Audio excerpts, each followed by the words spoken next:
Nous recevons aujourd'hui Alexandra Lenné-Lavastine pour le livre intitulé Journal de Ponary, 1941-1943. Bonjour Alexandra. Bonjour. Bienvenue sur Acadème. Vous êtes philosophe, mais aussi historienne spécialiste de l'histoire de la Shoah.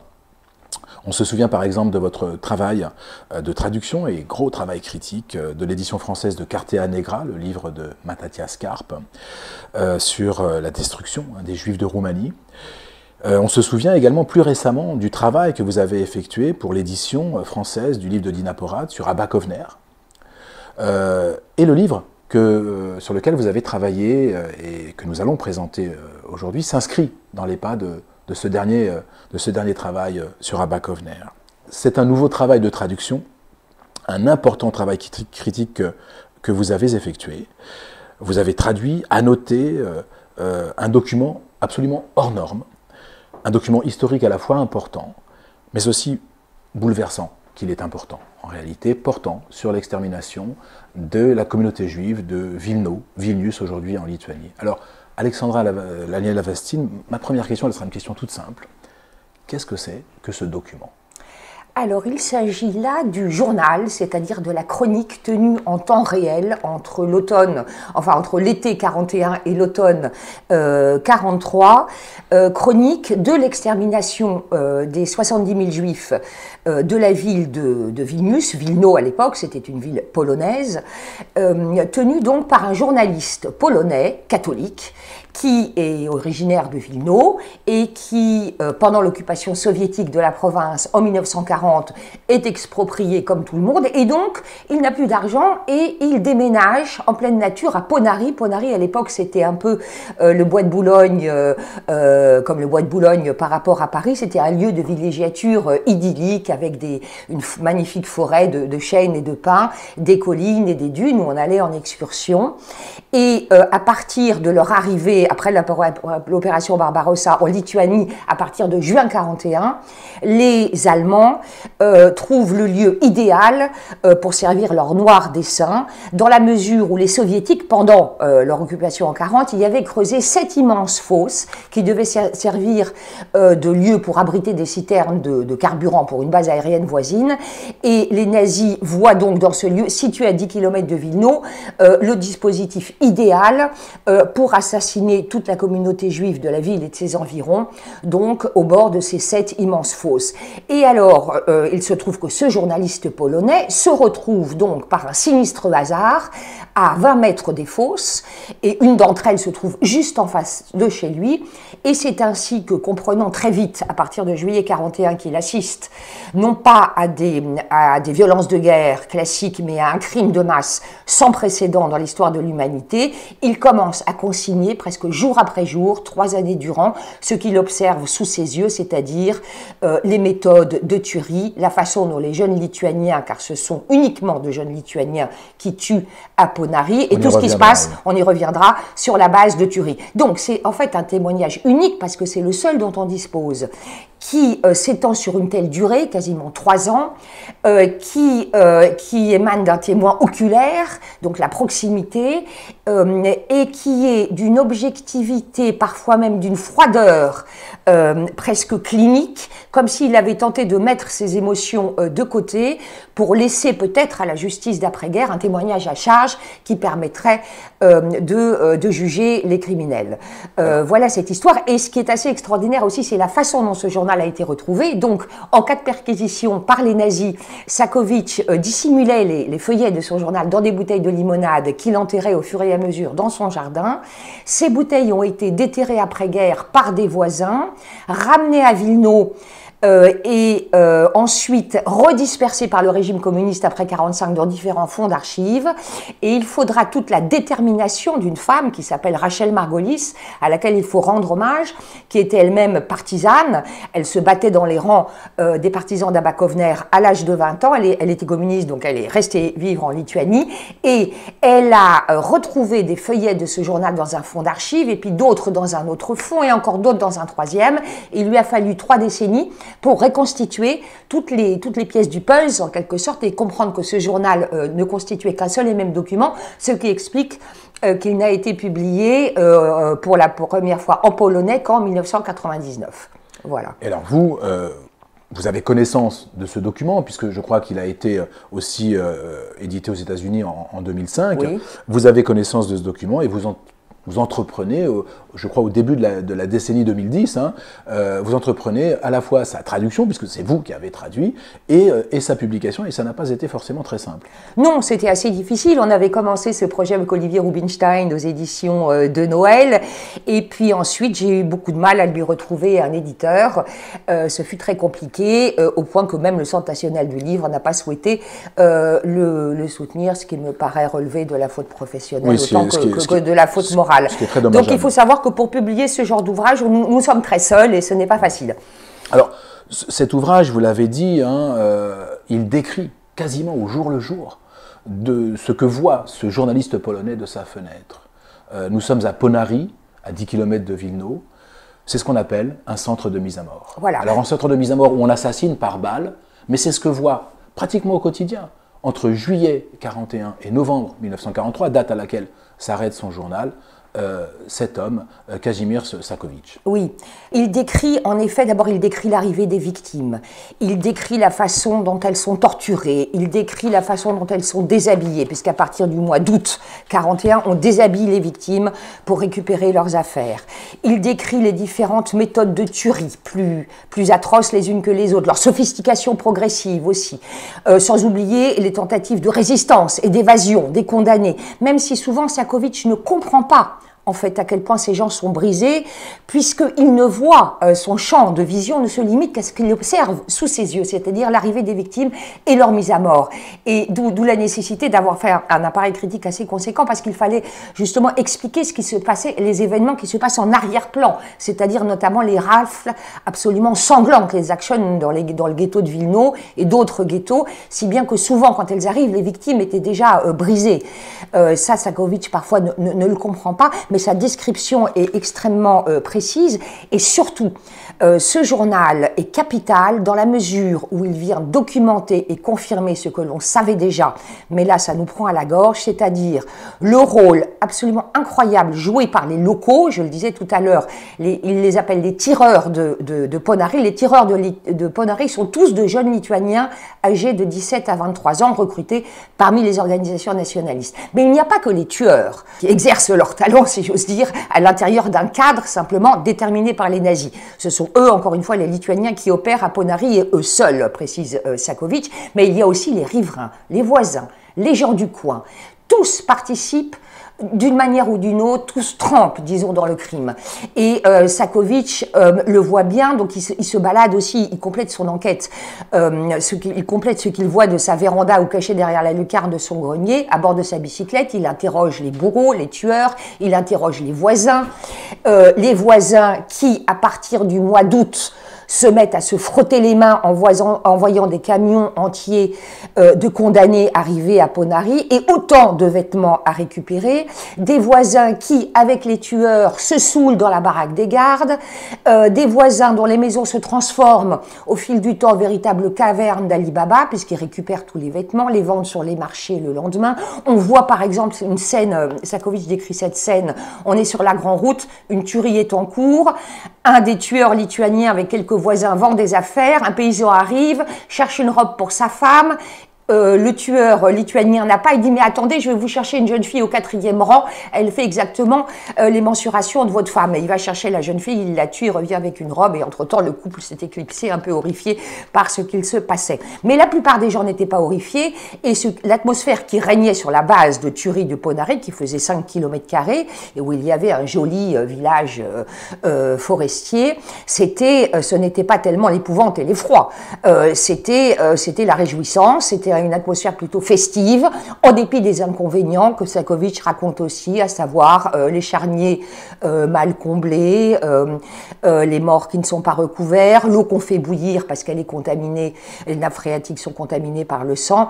Enfin bon, des choses d'une horreur absolument hallucinante. Et le travail que vous avez effectué, moi, m'a renvoyé à des lectures précédentes, à par exemple Jan Gross sur les voisins, oui, et le pogrom, le terrible pogrom de Jedwabne en juillet 1941, plus récemment au travail d'Omer Bartov sur Bouchach, par exemple. Et tout cela nous permet de mettre en perspective un petit peu cette idée que bah, voilà, la Shoah sont les nazis. Hein. Alors dans la décision, nous sommes d'accord, mais dans la mise en œuvre, les populations locales, que l'on pense évidemment à la Lituanie, à la Pologne, mais aussi à la Roumanie, on sait très bien, ou l'Ukraine, on sait très bien que ceux qu'on nous présente parfois comme les bystanders, comme disent les Américains, c'est-à-dire les témoins juste oculaires, n'ont pas toujours été juste des témoins oculaires, et qu'ils ont participé d'une manière ou d'une autre à l'assassinat des Juifs. Absolument. Je trouve même cette notion complètement idiote de bystanders ou de témoins. Elle est idiote et elle est même indécente. Il n'y avait pas de simples témoins à l'époque, de témoins neutres. Il n'y a pas de neutralité possible dans ce type de situation. Et c'est particulièrement vrai en Lituanie. La participation des Lituaniens, la participation active et massive des Lituaniens à la mise à mort des Juifs a été extrêmement importante et elle ressort d'ailleurs de la performance, si j'ose dire, lituanienne qui est unique en Europe, à savoir que plus de 95% des Juifs ont été exterminés. C'est-à-dire que quand on parvenait à s'évader, de toute façon, on était récupéré par un paysan ou par un Lituanien qui vous livrait aux Allemands ou qui vous tuait lui-même. Donc il n'y a pas de simple témoin. Et on le voit bien, on ne saurait appeler témoin tous les gens que décrit Sakovic sur la base. Tous participent au crime, tous assistent le crime davantage qu'ils n'assistent au crime. D'ailleurs, ces réjouissances, ces applaudissements, cette satisfaction, cet assentiment étaient capitales pour ceux qui tuaient, parce que ça les encourageait, et c'était aussi absolument capital pour les nazis. D'ailleurs, à cet égard, il faut dire que la Lituanie a été la première province envahie par les nazis après le déclenchement de l'opération Barbarossa, et donc elle a servi de laboratoire. Il était capital pour les nazis de savoir comment allait réagir la population locale.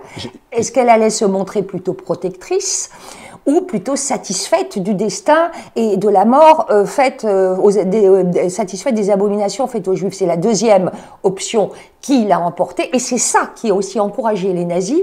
C'est pour ça qu'il y a quelque chose d'inaugural à Ponary et Wilno, à s'appuyer sur l'antisémitisme des populations locales pour servir leur dessein criminel. Et d'ailleurs, avant même que ne débute le journal le 11 juillet, il a été précédé par une dizaine de jours de massacres continus en Lituanie, une orgie de violence d'un bout à l'autre de la province qui a fait 15 000 victimes juives sans aucune participation allemande. Et puis à un moment donné, fin juin, les Allemands sifflent la fin de la récréation, enrôlent tout ce beau monde dans les unités de tuerie SS, et si bien qu'on a 30 000 Lituaniens qui ont participé directement dans les unités de tuerie ou les unités SS qui étaient jugées assez fiables pour être directement enrôlés. Et c'est ainsi que c'est donc de Ponary, en quelque sorte, qu'est né le premier mouvement de résistance armée juive en Europe. Et je rappelle aussi que c'est Abba Kovner et ses camarades qui ont fait sauter le premier train allemand dans toute l'Europe occupée, c'était en juin 1942. Et c'est très important parce que Wilno, Ponary, c'est pas anecdotique. C'est d'abord le berceau de la résistance juive en Europe, enfin la première résistance juive, et puis d'autre part, c'est la Jérusalem du Nord. C'est une ville qui était, bien sûr, on aurait peut-être dû commencer par là, mais tout le monde le sait, la capitale la plus florissante du judaïsme européen, la capitale mondiale de la langue, du théâtre et de la littérature yiddish, une ville où l'on ne comptait pas les synagogues, les bibliothèques juives, les manuscrits rares. C'était une ville d'une très grande culture, et pour les nazis, il s'agissait aussi de faire un exemple, d'autant que les Litvaks, les Juifs de Lituanie, d'ailleurs Wilno est la ville natale de Romain Gary, mais Golda Meir aussi venait, ou Chagall venait de Wilno, eh bien ils étaient réputés pour leur esprit critique, d'où l'importance d'une certaine manière d'imposer d'emblée une brutalité qui a été sans précédent dans les autres pays est-européens, et de montrer que même les Litvaks, les nazis en viendraient à bout très vite. Voilà. Alors, cette idée que les Juifs se sont laissés faire m'est particulièrement insupportable, et je crois qu'elle nous est particulièrement insupportable, et Sakovic, de sa fenêtre, nous dit que non, les Juifs ne se sont pas laissés faire. Il voit des gens essayer de s'enfuir, il voit même des gens sauter au cou des nazis ou au cou des Lituaniens, il voit des gens se défendre. Donc vous avez cette défense face à la mort, oui. Des gens qui fuient, qui cherchent à fuir, et puis vous avez cette résistance organisée à l'intérieur du ghetto, et puis dans les forêts autour. Oui, oui, oui, tout à fait. La forêt de Roudnitsky, à côté de Vilno, d'ailleurs, était appelée par les paysans lituaniens l'État juif. C'est assez drôle. Il y avait là une bande d'environ 1 millier de quasi-adolescents, garçons et filles, qui se battaient dans plusieurs brigades, dont celle d'Abakovner. Sutskever faisait partie aussi des dirigeants de la résistance juive autour de Vilno. Et en effet, Sakovic, par exemple, reprend la propagande officielle. Ça, il ne sait pas qu'une organisation juive de combat s'est créée à l'intérieur du ghetto et est partie se battre dans la forêt après l'échec de l'insurrection. Et il les appelle des bandits rouges. Alors effectivement, j'ai éprouvé le besoin d'expliquer qu'il ne s'agissait pas de bandits, mais de juifs qui avaient décidé de prendre les armes contre les nazis et qui se battaient à la loyale contre les nazis et contre les milices lituaniennes qui leur étaient inféodées. Cette résistance est très importante aujourd'hui aussi. Je ne sais pas si vous souhaitez qu'on en parle de ce Justement, j'allais y venir parce que vous avez utilisé l'expression bandit rouge. Et je crois que cette expression, elle est liée à la mémoire aussi de la Shoah dans ces territoires, en Lituanie mais aussi ailleurs, sur l'idée que les Juifs étaient des agents communistes et qu'aujourd'hui encore, cette histoire continue à circuler. Et la question de la mémoire de la Shoah en Lituanie est une question très compliquée. Et j'aurais même tendance à dire que la manière dont l'État lituanien gère cette question relèverait, en ce qui me concerne, et ce n'est que mon idée, quelque part d'un crime continué. Oui, il y a de ça. En tout cas, on a un vrai révisionnisme d'atmosphère. Et ce qui est curieux, c'est que jusqu'en 2004, quand la Lituanie postulait à l'entrée dans l'Union européenne, les Lituaniens se sont à peu près bien tenus. Et puis, à partir de 2004, une fois entrés dans l'Union européenne, le révisionnisme s'est déchaîné. On a là-bas qui domine la thèse du double génocide. Alors, on a d'un côté l'Holocauste brun et puis de l'autre côté l'Holocauste rouge. Alors, l'Holocauste brun, les Lituaniens n'y sont pour rien. Ils sont totalement innocents, c'est que le fait des Allemands. Et puis l'Holocauste rouge, c'est le communisme, donc mise en équivalence. Et puis, d'ailleurs, le communisme, c'est qui? C'est les Juifs, parce qu'on sait bien que les Juifs ont collaboré avec les communistes en 1940, ce qui est complètement faux d'ailleurs. Il y avait beaucoup plus de collaborateurs lituaniens de souche que de Juifs collaborant avec les Soviétiques en 1940, mais justement tout le problème est là.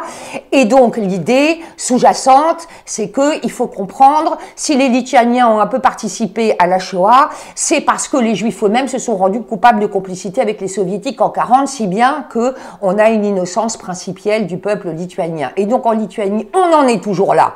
En 2021, on a même un musée des génocides à Vilno qui met tout ça en scène, avec la bénédiction de Bruxelles. On se demande ce que fait l'Union européenne face à cette offensive, qui est un peu semblable à celle qui d'ailleurs se déroule en Pologne. Exactement. Et il faut dire aussi que l'État lituanien n'a de cesse de réhabiliter à tour de bras des criminels de masse, des criminels de juifs, de ceux qu'on voit à l'œuvre dans le journal de Ponary, les uns après les autres, comme des héros de la lutte anti-soviétique et de la guerre sainte contre le bolchevisme. Donc ça, c'est tout à fait scandaleux. Et par contre, encore pire, les anciens résistants anti-nazis, en particulier les juifs, font l'objet désormais de poursuites pour crimes contre la population locale. C'est quand même le comble. Ça a été le cas d'Itzhak Arad, qui a été le président d'Yad Vashem, grand historien de la Shoah en Lituanie, et le cas de Rachel Margolis, que j'ai eu le bonheur de rencontrer en Israël en 2015, qui a donc reconstitué ce journal, qui était partisane, je le disais tout à l'heure, à 20 ans, et que les flics lituaniens ont été chercher chez elle à la demande du procureur en 2008, si bien qu'elle se trouvait en vacances chez sa fille en Israël. Elle y est restée, elle n'a pas pu retourner à Vilno, elle avait peur d'être arrêtée et d'être jugée. Donc on a là une aversion qui est extrêmement grave et quelque chose de très préoccupant sur le plan mémoriel, parce que c'est vraiment une mémoire officielle. Il y a d'ailleurs une loi qui, depuis 2010 en plus, criminalise quiconque ose amender ce récit officiel. Ce qu'on retrouve, et vous l'avez dit, en Pologne, et d'ailleurs Yann Gross l'avait très bien montré dans son livre La Peur, combien le mythe des juifs communistes était présent dans l'imaginaire collectif. Oui. Et en fait, je pense que de criminaliser les juifs, c'est pratique parce que ça nous permet de nous présenter, nous Lituaniens, comme victimes. Les vraies victimes, nous sommes les vraies victimes. Voilà, et en plus c'est un mythe disculpatoire. Nous sommes les victimes victimes et nous sommes innocents. Donc c'est un mythe qui a tout pour plaire. Merci beaucoup Alexandra Léniel-Lavastine. Merci d'être venue nous parler du journal de Ponary de Kazimierz Sakovic, qui donc est paru chez Grasset. Et merci aussi pour ce travail de traduction et ce gros travail critique de ce journal. C'est un livre qui vient abonder la déjà très impressionnante bibliothèque de la catastrophe. C'est un livre, quand on veut savoir ce qui s'est passé en Lituanie, ce qui s'est passé à Vilno, ce qui s'est passé à Ponary, qu'il faut absolument lire. Merci beaucoup. Merci.